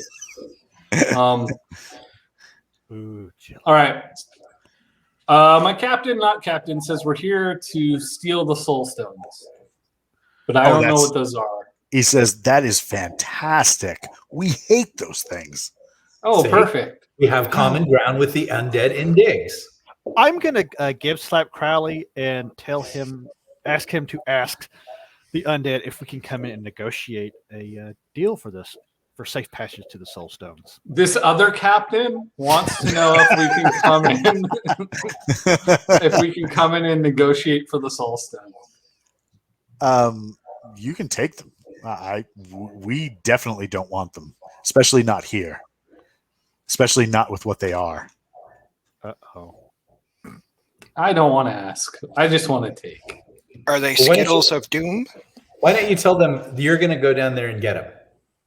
Me alone? Yeah, I mean, you seem to be able to talk to them. You guys I'll have go with you. You're all copacetic. Take your leg. Take my leg? Okay. Unless you want to find out, I'll go down there with you if you find out what they are, and then we know what we're dealing with. But if you just want to go down there, I'm cool with that too. I'll sit up here. I fashion some rags to the knee of my leg, and I light it so he's got a little torch on top. Oh, God. I let him lead the way. And I'll follow Crawley down. So we're going now. I'm just gonna shake my head. Like, this All is right. not what I signed up So for. you guys get down the stairs, and it looks like a huge like sunken roadway at some point that grew over so much that the swamp kind of grew over what had fallen into it. And just at the base of the stairs,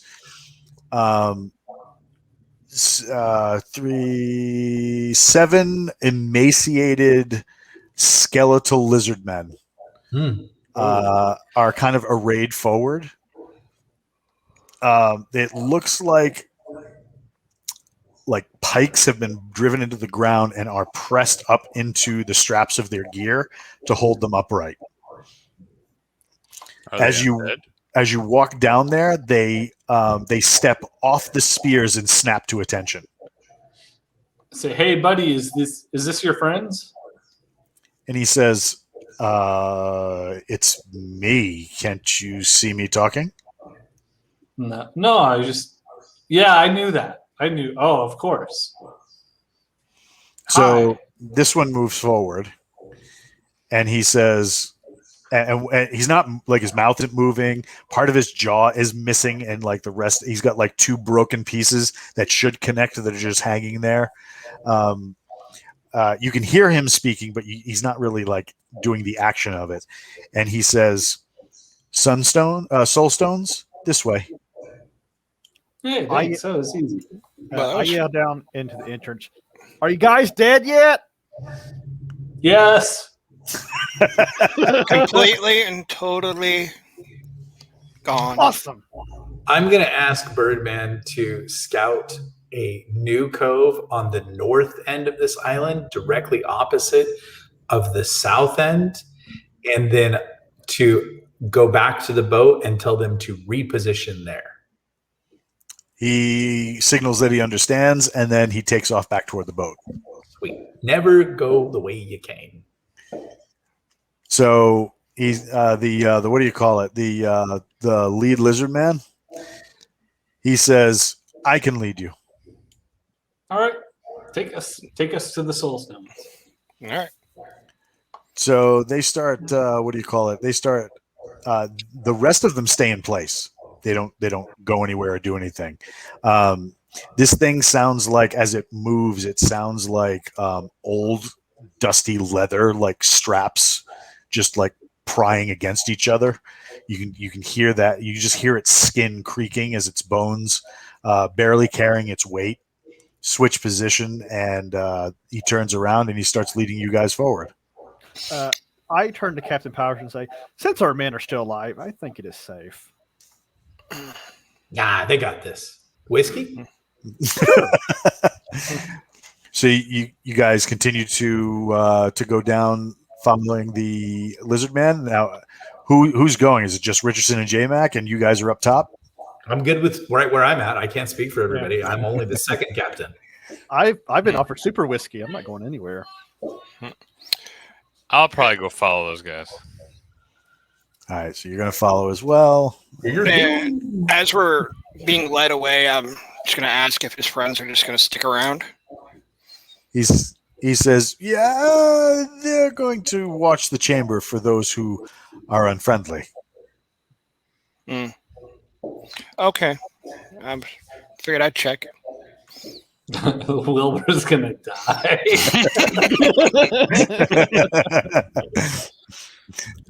All right, so no, the undead love life-giving druids. They love them. They love them. Love druids. Wilbur, when you get down there, all you can feel is like hate.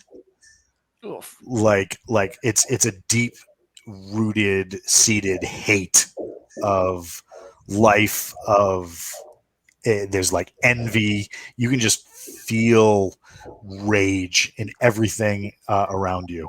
It would be like going to your average college campus right now with a Republican shirt on. With a MAGA hat on. Yeah, with a MAGA hat on. So do I still have that water from a couple of coves ago that summoned that spirit? You have 2 vials of it left.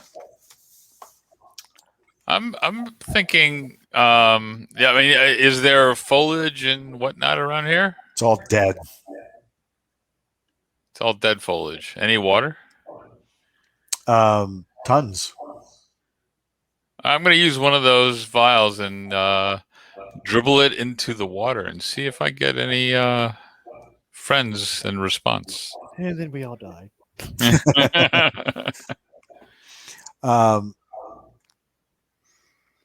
You pour out the water, and for a minute or two, nothing really happens. And then you see some of the dead vegetation start to become green. But the process seems to be very, very slow. Maybe you should sing the Little Mermaid song. I will talk to the foliage and say, hey, while you've been dead, can you tell me more about what am I going to see up ahead? What do you know about this place? The description it gives you is old rage.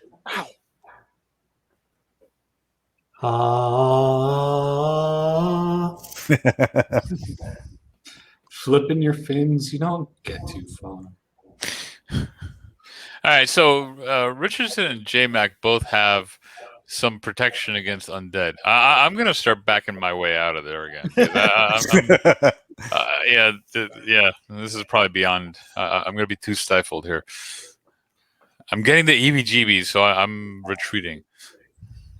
All right, so you're going to let them go ahead? Yep. I was like, wish you well, guys.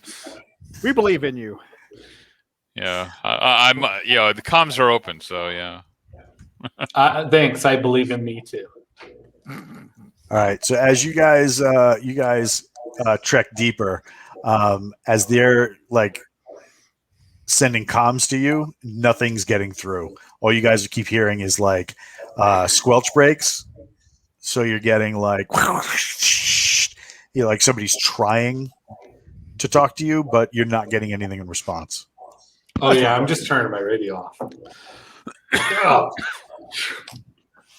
And the vegetation and stuff like that kind of dries up, and you get to what looks like at some point it might have been like stone dwellings, maybe a village of some sort that might have surrounded that big necropolis style tower that you're supposed to be going to. But it's also sunken and things have grown over and so this might have been a bazaar at one point or a city center, maybe a town, but it's all gone, just dilapidated, blah, blah, blah. The lizard dude stops walking. So I don't see any soul stone. Oh, that's further ahead. But I have reached the end of my leash. I don't see a leash. He says, if you come here, I'll show you. Oh, okay. So you walk up to him, and as he touches you, you can see what looks like a spiritual tether going all the way back to where you guys just came from. Oh, that sucks. What did that to you? I don't remember, but I remember something. Dogs must remain on their leash. Well, can you point us in the direction of the soul stones? And he just pushes his spear forward. So basically, keep going in this direction. Okay. Simple enough. Yeah. Are you gonna hang out here then your leash for a bit? I can stay. Yeah. Just hang out here. We're gonna go on forward a little more. He says, hold on 1 minute. Now, Nick and Booger and Bren, you guys are back at the entrance. Yes. Are you guys at the entrance, like outside, or underneath where all these skeletal lizard men are? Outside. Yeah, we're outside. One of them sticks its head out of the crypt. Yes. And recounts the entire conversation that was had all the way up to the point where they are right now. I see. And I can communicate with it? It doesn't seem like it's responding to you. It's just, and it's weird because it's like one person having all the parts in a conversation but not differentiating. All right. So like there's certain points where you're like, oh yeah, Crowley said that. That's got to be Crowley. So an average person in San Francisco. I will cork my rum bottle and walk towards it. It doesn't advance. It doesn't retreat. It just continues to give you guys the conversations that were taking place underground. I will walk down the steps past it. It doesn't do anything. It's just a squawk box. I will begin to approach the other ones. They stay in place. I will follow the trail to meet up with Crowley and Richardson. All right. None of them attack you or do anything. I shoot one of them. Oh, God. No, I follow. I don't want to shoot the wrong person again tonight. Yes. Are you auditioning for the role of New Benny? Is that Maybe. Are you just trying to be difficult? We should kill these guys. They're totally evil. Do you want to poop on something? I was gonna say he's not shitting on weapons yet. Yeah. I thought about doing it with the shotgun last night, but Oh, the shotgun. It's only good if you have you ate corn recently. Oh, God. So is Rock Powers with us now?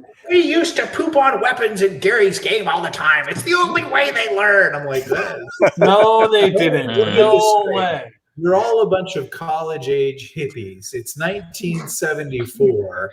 You're in some dude's basement and you're pooping on weapons. No mushrooms in it. No psychedelics being used there. All right. So you guys all catch up. And so while they're catching up, Crowley and Richardson, you hear them coming up behind you. Do you wait? Or do you let you continue on and they'll catch up when they catch up? Wait. Yeah, we'll just keep going. They'll catch up. All right. So everybody's about here. uh-oh. When? Yes. When?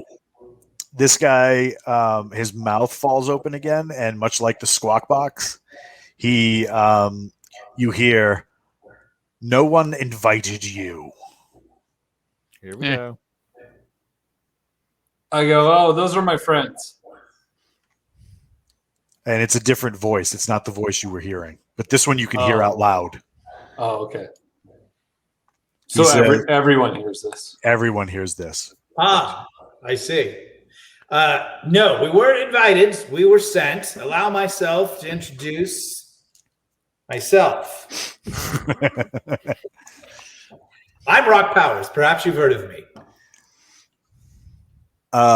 You right here, Yeah. a boulder kind of like sifts through the roots and ceiling of the place and slams right there, just right behind Crowley.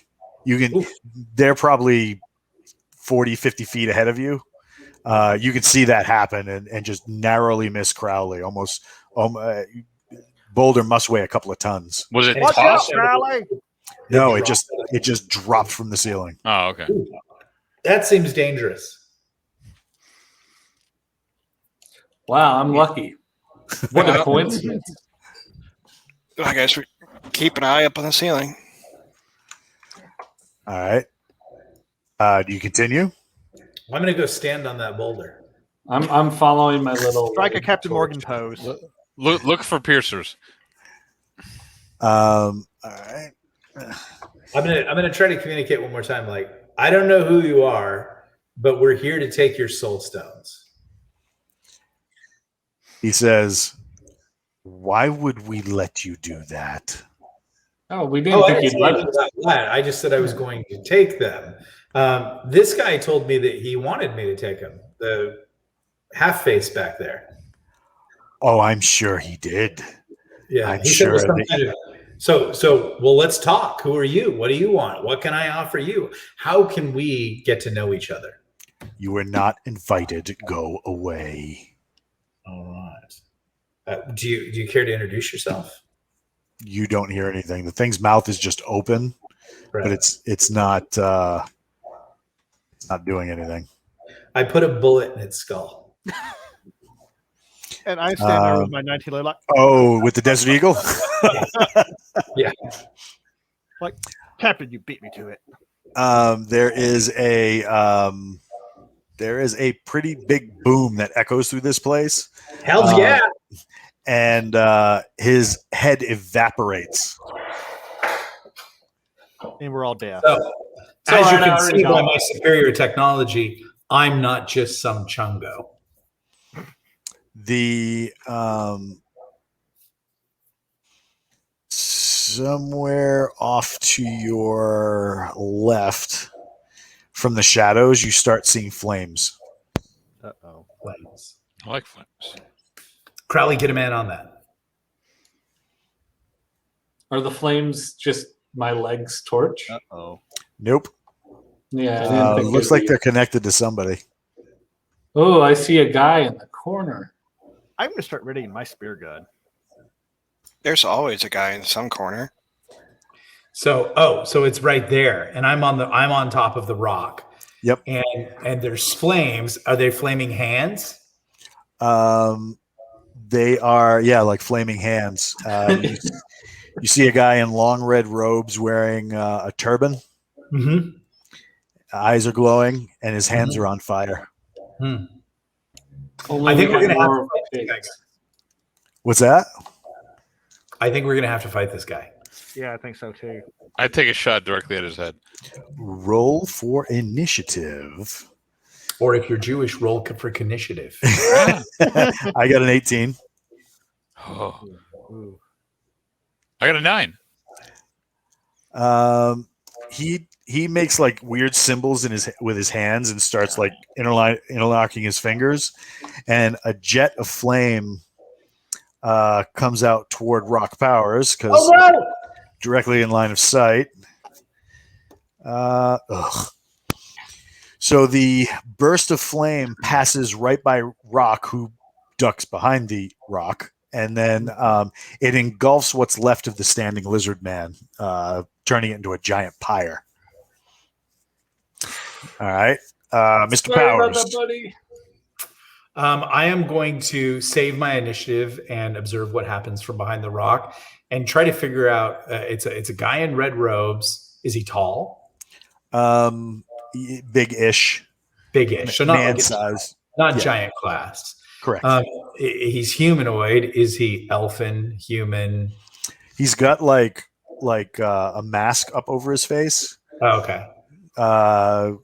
It looks like the turban like has kind of like Indiana Jones. Right. Okay. I'm going to hold my initiative. All right, Booger. Rifle directly to his head. All right. Are you specifically aiming for the head? I am specifically aiming for the head. -4. The beauty of that is I rolled a 20. Natural. Natural. Give me. Do you want to take the headshot, or do you want to roll on the table and see what happens? I want to take the headshot. What's your damage? It's 2d6 normally, right on that? Multiply it by 3. Tell me what you get. Ooh. 10, 30. Whoa. Jesus. And now we move on and take the soul. This kind of is an Indiana Jones moment. You know, he's doing all this, and Wilbur's like, he explodes into a column of fire. The column sends him all the way over here behind this wall, and then he reforms into his form, but it looks like he's like pulling down the turban, trying to recover his face. All right, brings us to Bren. I'm going to take a shot at him with my spear gun. Oh God! I hope I don't. Well, I don't know. And this where you are right now would not be good. Let's see here. It would be. I get an 11 total. That is going to miss. So you basically hit this wall, skip off, and the bolt flies in between Crowley and Rock. One of these things, I give him a nasty stare. One of these things we're going to find out. Villanova was not actually a sniper in the Air Force. He might have not even been in the Air Force. Richardson. That was definitely an Air Force shot. Yeah, Air Force infantry. Am I able to see Mr. Flaming Hands? You can see parts of him because of the wall is broken, dilapidated, broken down. Now, how much movement can I move to try to get a better angle on him? You can get right about here. So it's 1, 2, 3, 4, 5, 6. Yeah, right around here. All right. Yeah, I'll do that. All right, and then you're going to take a shot.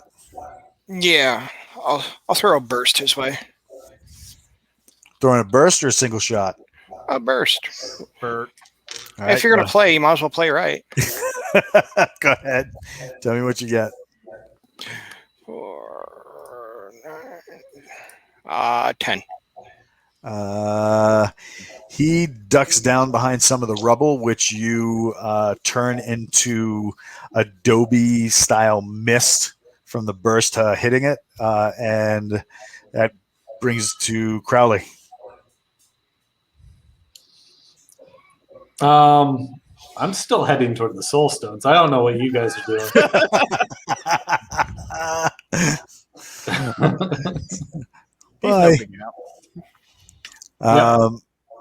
Going back around to him, Richardson, he sees you as the major threat. He extinguishes his the flames on his hands, and his hands start, and it looks from your vantage point extremely painful as his skin rips open.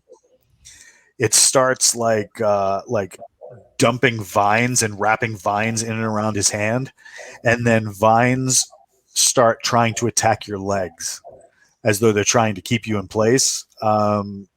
Give me a saving throw.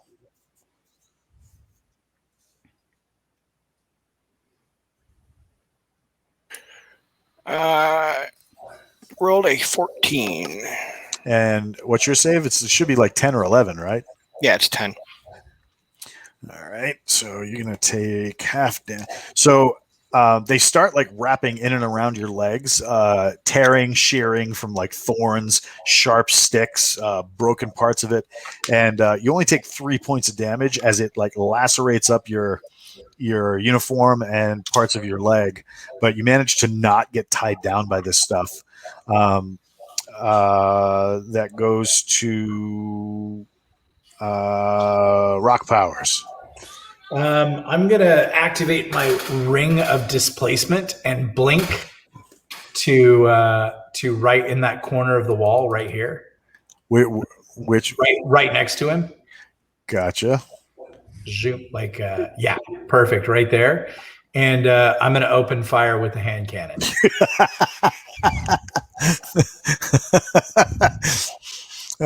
Give me a roll. Alrighty. I guess I should get my dice out for today. Yep. Not much dice rolling when you're drinking super whiskey. No, that's the fun of being that guy. Is he drinks and therefore he doesn't have to. We'll use our Ted Lehman dice pad. Hey. See, a true captain could delegate his dice rolls. I thought about that. You need a roll. I bet that would be perceived as the height of laziness. And I'm not opposed to that. For once, I actually rolled good, and I rolled a 19. You know what? 19? You know what, Nick? You should have let me roll for you because I rolled a 20. Wasted. I'm usually like, I roll like 2 1s, then I'll like, okay, then I'll roll some more. And like 20, 19, 30. Okay, next roll, 1. Okay, cool. Another 1. Yeah. That one's 3d6 on that pistol. Trey D6. Yeah, buddy. We're going to do 4. We're going to do 4. We're going to do 4. Triple 4s. That's 12. So you're just like, you put the ring on, and as you clench your fist and kind of like aim past your knuckles, the world around you seems to like hop. 1 minute you're looking at a wall, the next minute you're on the rock, then you're behind the flaming skeleton of the lizard man, and then you appear at the wall. Just as you pull the trigger, he like looks right into the barrel. His head comes apart in blood, fire, and turban as the rest of him turns to ash. That's how you do it. Bazoo! You dusted him. I will kick the rags and inspect the body. What seem to have survived are 2 like it looks like almost like forearm plates for gauntlets. They strap onto the arm. They got bracers. Almost like bracers. They got little like symbols written all the way down them. And then he's got a satchel, and the satchel is tied by this weird knot. It's not like locked or anything, but it's not straps like a belt buckle either. It's got this weird knot tied. Almost it looks almost decorative. Was anybody in the Navy? I would assume, since the bracers seem to have elemental properties, that maybe the druid could look at those, and that could be something for him. This guy strikes me, especially with his little vine stuff, as maybe the evil form of a druid. So, I produced my knife for the knot. So I go take a look at the bracers to see if I can make heads or tails out of it. I walk away from the explosion.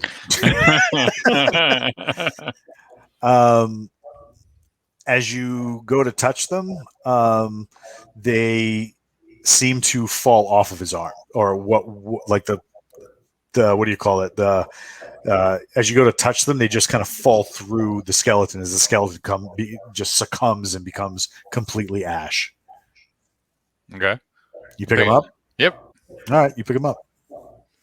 I look them over, see if there's anything I can. Very well made. The inside is there's writing, and it looks like somebody used filigree across several different metals to create the effect that's underneath. You don't understand the writing, but looking at it makes you feel relaxed. I'll put them on. Okay. That will add to your... You're now as gay as He-Man. No, he had that little strap thing that he wore. Oh, that's right. Yeah. Which was much cooler in the comic that came with the toy than it was on TV. So the reason that is because the toys were designed before TV. Correct. Yeah. Yep. Did you ever see the comics that came with the? Yeah, they were cool. They were really cool, and then they came out with that Prince Adam stuff, and it was like, this is lame. Yeah. Yeah, it used to just be He-Man. The Prince Adam stuff was tacked on. Yeah. Yeah. I love the inspiration for Battle Cat. They were like, he needs to have him out. And they're like, well, we have this tiger toy, and they're all paint it green. Which I could see me totally doing. That would be my move. Like, just paint it green. Right. That was the greatest thing ever, having that and that Castle Grayskull in your house. Kids would come over and be like, dude, you know. So yeah, Bren, do you cut open the knot? Yeah. What's the worst that could happen? What do you use? I take a couple steps back. I'm just using my regular combat knife. Why not just unknot it? Why cut it? Because I'm not Navy. I don't know how to tie or undo knots. You might destroy its magical properties. So I've got a question. If it's made of like hemp rope or whatever, the knot, what's the? Is it? It's like leather bands. Oh, leather bands. Hey, let's. Why don't I do an ability check to see if I'm smart enough to untie the knot? Intelligence. Oh. I rolled a 3. A 3? Yeah. That's really good. Wow, I am smarter than I thought. I untie it. You managed to untie it. It's a segmented case on the inside. He's got like all these little handmade glass vials with stuff inside them. I'm going to drink all of them. All right, so you open one. I'll take a sniff of one. Roll a d12. Oh, this is strange. 9. You turn into an ant. Nope. This one isn't too bad, but it's not going to be too great. Okay, so inside this vial is what looks like cotton. It looks like a little fluff of cotton. Mm-hmm. Do you open it? It's No. probably heroin. No, I'm not going to go that far. I was just trying to get a smell test on it. All right, so you leave that one intact? Yeah. You pick another one? Hey, what the hell? Sniff another one. Roll a d12. Tell me what you got. I'm feeling adventurous tonight. I rolled a 1. This one looks like it's got like a dark liquid in it, almost like amber colored water, and there's a stick in it. Amber Surprise. color? I definitely not. It's probably a cinnamon stick. Yeah, this looks like it's a stick. I'm going to hand it to Wilbur. I don't know what to do with this. It's yours now, buddy. I pocket it and save it for later. Gotcha. How many files are there total? 12. 12. Wow. Yeah, I'm just going to go ahead and pocket the rest of them. All right. Do you do anything with the satchel? Now, the interesting thing is when he caught fire and turned to ash, the satchel survived. Is it also empty? There's just the vials in it. Okay. I'll take the satchel. All right. All right. So do you continue on down the corridor, down like this broken town? Yeah, we might want to catch it with Crowley. Yeah, do you catch up to me? All right. So do I feel anything different about the bracers or otherwise, or just you feel a sense of calm when you're wearing them. All right. So that's all you know. They must be CBD oiled infused. Probably. Your strength is -10 when you're wearing them. You feel calm. Do I have the munchies? You do no, not yet. All right, so you guys, Crowley gets to what looks like what might have been a city gate at one point. It's been broken up. There's tons of like reeds and like tree matter growing through it, and there's a set of armor, like old conquistador style armor, kind of like hanging on the gate, but the gate is partially open. Is it just armor? There's no skeleton in it? You'd have to investigate it to determine that. All right, let's investigate this armor. So once again, breastplate, shoulder plates, shin guards, arm guards, but like robes and stuff covering. So like you can't see any chainmail or anything like that.